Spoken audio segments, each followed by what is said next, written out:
আজকে আমরা উম্মত বলি বটে, ভালোবাসি বলি বটে, কিন্তু আমার সমাজের কোন মুসলমান রাসূলুল্লাহ সাল্লাল্লাহু আলাইহি ওয়াসাল্লামকে যেরকম বন্ধু বানানোর দরকার এরকম বন্ধু বানায়। যদি বন্ধু বানাইতাম তাহলে আমি তো মাঝে মাঝে আফসোস করে বলি, যাদেরকে দাড়ি দিলেন জান্নাতে যাওয়ার জন্য, ও দাড়িতে শেভ করে কি করে? হাজি হজের থেকে আয়েশা রওজায়ে আতহারের সামনে দাঁড়াইয়া ও আয়েশা আবার শেভ করে কি করে? ও যদি বলে আমি রওজায়ে আতহারের সামনে দাঁড়াইছি, আমি তো এই যুগ বিয়োগ মিলাইতে পারি না, যে আল্লাহ রাসূলের রওজার সামনে দাঁড়াইয়া আয়েশা আবার শেভ করে কি করে? ও রওজা দেখা আসলো, মদিনা দেখা আসলো, সব বাদ দিলাম। আমি রওজার সামনে দাঁড়ায় রাসূলকে দেখি আর না দেখি, কিন্তু উলামা তো বলে রওজার সামনে দাঁড়ায় সালাম দিলে রাসূল দেখে এবং শুনে, জবাব দেয়, যাতে আল্লাহ রাসূল যার চেহারা দেখলো বাবা শেখ করে কি করে? দাড়ি ছাড়া মদিনা যাই কি করে? একটু বিবেক দিয়ে চিন্তা করেন, দাড়ি ছাড়া আবার মদিনা যায় কি করে? কি করে যায় মদিনা?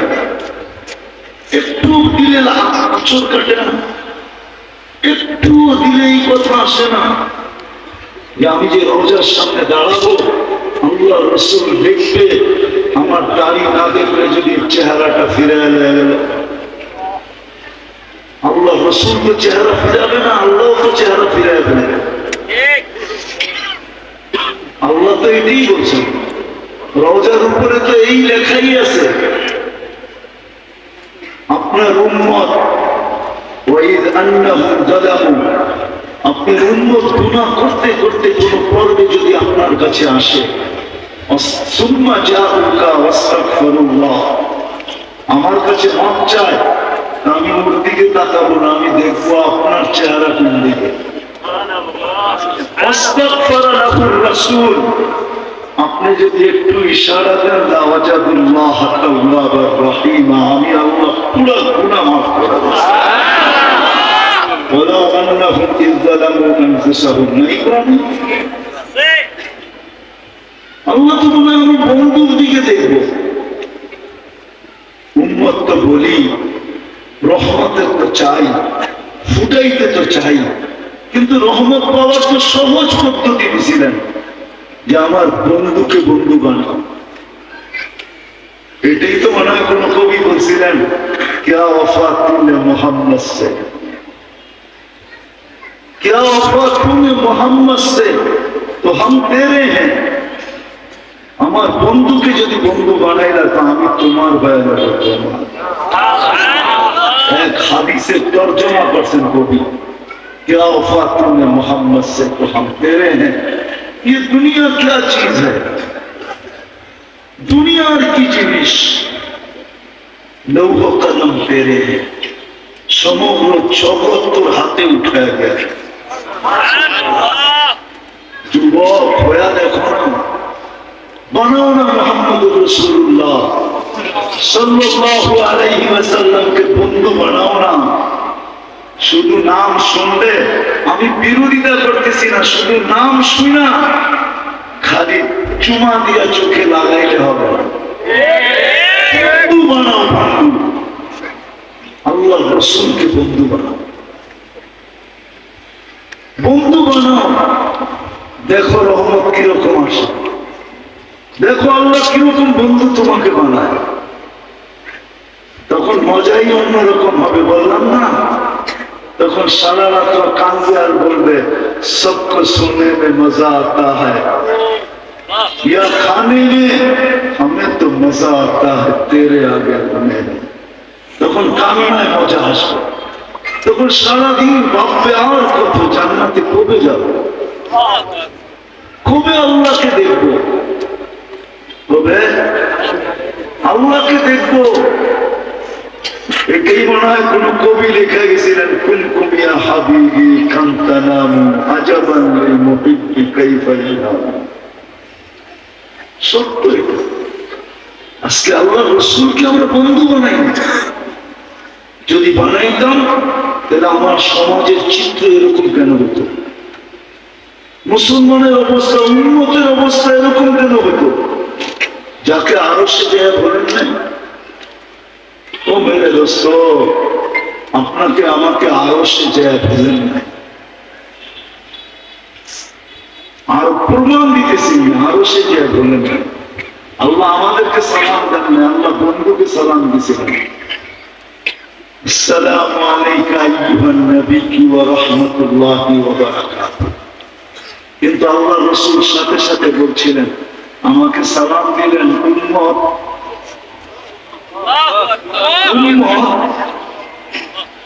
উম্মত কোথায় না? তো বলছে, বন্ধু আপনিই বলেন উম্মতকে কতটুকু দিব? আল্লাহ রাসূল বলছে, ওয়ালা ইবাদিল্লাহিস সালিহিন। এটা আল্লাহ রাসূল বলছে, আমাকে যতটুকু দিছেন এতটুকু আমার উম্মতকেও দেন। আমার উম্মত বলেন নাই, কবরেও উম্মত বলতেছেন না। আছে ওলামা নিয়ে আসা যাবে এখানে, যারা স্বপ্নে এখনো দেখেন আল্লাহ রাসূল উম্মতের জন্য কাঁদেন।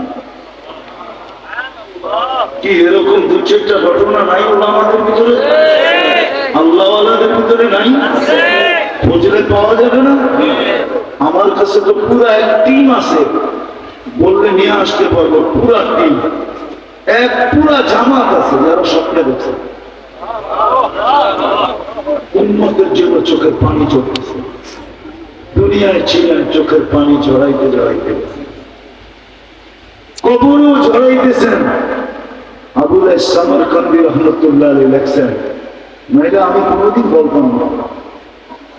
উনি লেখছেন, কবর থেকে উঠবে কাঁদতে কাঁদতে উঠবেন আর বলতে বলতে উঠবেন, জিবরিল আইলা উম্মতি, ময়দান তো খালি, উম্মত কই? আমার উম্মত কোথায়? কিয়ামতের মাঠেও যিনি ছুটবেন আর চিৎকার দিবেন, রব্বি উম্মতি উম্মতি উম্মতি উম্মতি, যে নিজেকে পর্যন্ত ভুলে যাবে। সমস্ত নবী রাসূলরা বলবে রব্বি নফসি নফসি নফসি নফসি নফসি নফসি। এটা বুখারীর রওয়ায়াতে আছে, বুখারী শরীফের ভিতরে আছে। আমাদের নবীজি চিৎকার দিবার বলবে উম্মতি উম্মতি উম্মতি উম্মতি উম্মতি। এই চেহারাটা কিভাবে দেখাবে? হাউজে কাউসারে যে কিভাবে দাঁড়াবেন আর কোন মুখ নিয়ে বলবেন আমাকে একটু পানি দেন? কসম খায়া বললেও মনে হয় কোনো সমস্যা হবে না।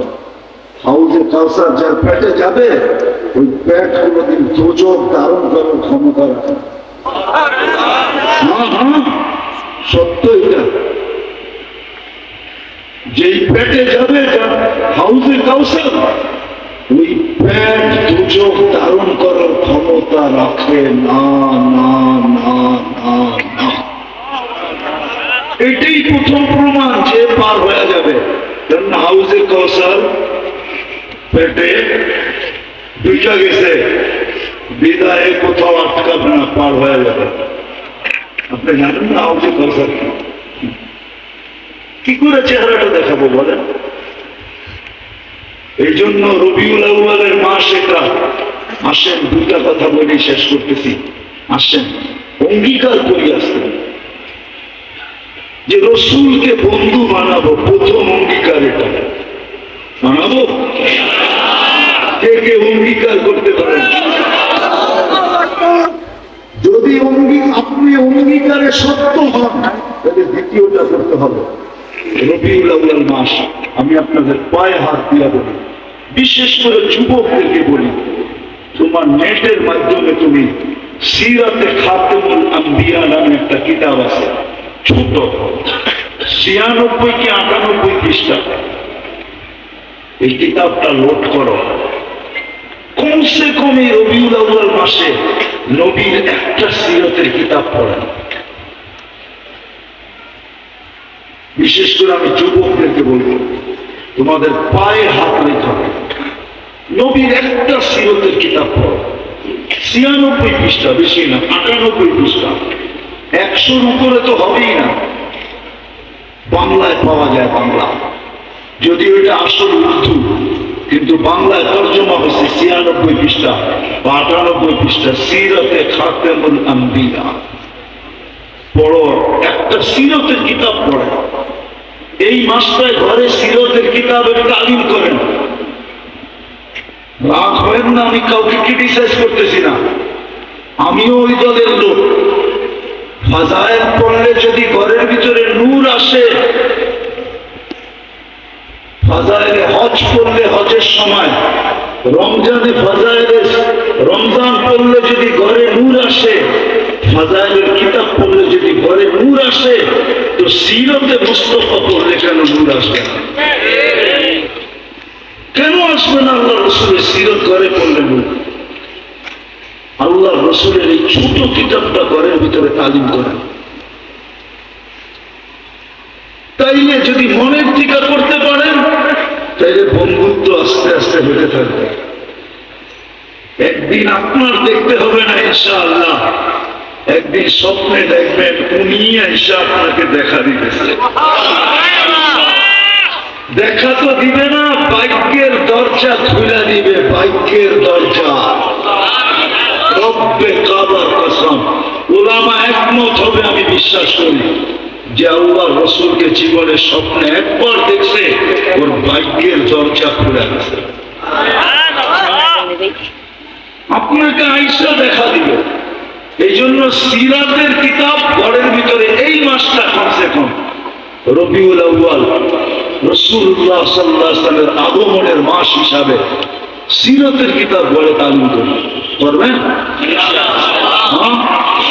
কোন যুবকরা নেটের ভিতরে পড়বা দেখি? নাম মনে থাকবে কি নাম? সিরাতে খাতেমুল আম্বিয়া, নাইলে হুজুরদের কাছ থেকে লেখা নিও। নেটে সার্চ দিলেই চলে আসবে, ডাউনলোড করো, বেশি খরচ হবে না। আমার বিশ্বাস 1 জিবিও খরচ হবে না, কয়েক এমবি খরচ হবে, কয়েক এমবি লোড করলে। আর তৃতীয়, আজকের থেকে আল্লাহ রসুলের সবচেয়ে বড় আদর্শ, আল্লাহ রসুলের সবচেয়ে বড় আদর্শ, আজকের থেকে নামাজ কোনদিন ছাড়ব না।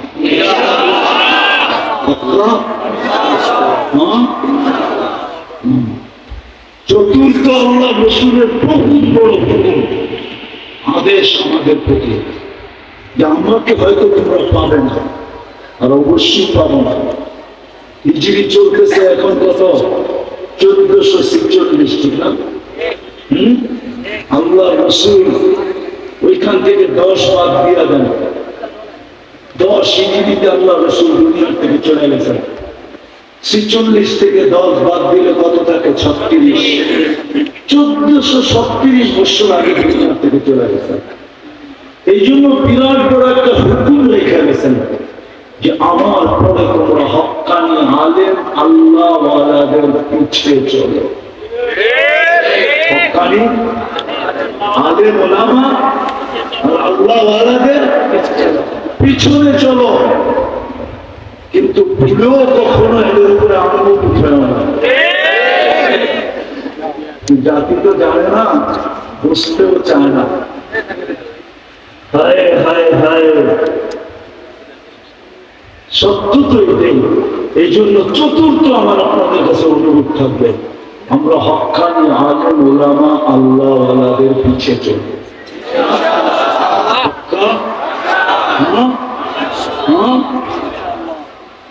আরেকটা দোয়া চাবো আপনাদের কাছে। আমি দ্বিতীয়বার আসলাম তো এখানে, এই মাদ্রাসাটার পরিধিটা যেন আল্লাহ একটু বড় করা দেয়। জোরে বলেন না। আমি তো বলতে পয়সা চাবো না আপনাদের কাছে, কেননা চাঙ্গা করা আমার স্বভাব না। আমি দোয়া চাইতেছি, আগামীতে আসলে যেন দেখি মাদ্রাসার পরিধিটা একটু কি হয়ে গেছে? জাগার পরিধি বেড়ে গেছে, জাগার পরিধি। আপনারা সবাই আজকে দোয়া করে দিবেন তো? আমিও দোয়া করতেছি আল্লাহ যেন জাগার পরিধিটা বাড়ায় দেয়।